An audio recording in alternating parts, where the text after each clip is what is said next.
My name is Bradley Thomas. I've been on campus since 2012. My role right now is in the Division of Business Services. My position is Director of Marketing, Communications, and Training.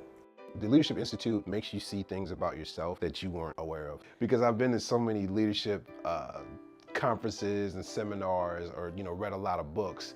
But when I went here, I really didn't know what to expect. But what I got was a lot more, because I was thinking more just leadership within my current role here at UW-Madison. But what I got was leadership within the world, leadership within my own home. Just more life-changing information for me so that I can be an impact on someone else's life.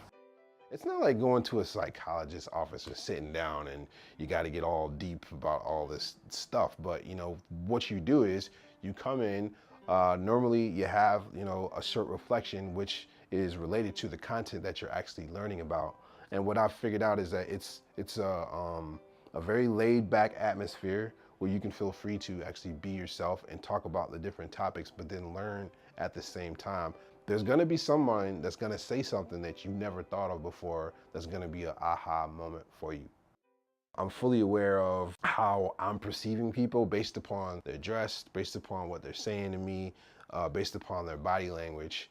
But then at the same time, I have to throw all that out of the window because I need to actually listen to what they're saying. And that's the biggest thing that I learned. If you're just listening just to reply, you're not really understanding what that person is saying. So you may miss everything that they actually were saying. In my personal life, it changed a lot better. I think my relationships got a lot richer in terms of the conversations and, just figuring out how I'm talking to people.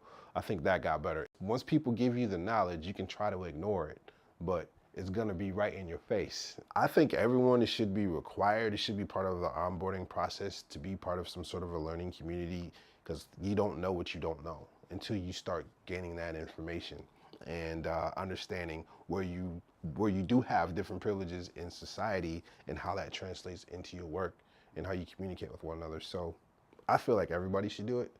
We know that diversity is a good thing and it actually helps the bottom line. We're here for the students, right? So if we make an environment that's helpful for the students of color, okay, and everybody else, then that community is going to continue to grow. If not, then we're going to lose a lot of students, and even some white students as well, that look at this like, hey, I don't want to be associated with this. I feel like every leader, every employee should engage with this so that we can work together as on a campus level to improve the culture continuously. It's not something that you take one time and then you're done. Like, no, this is something you always continuously learn from. That's why it's called a learning community. It doesn't stop.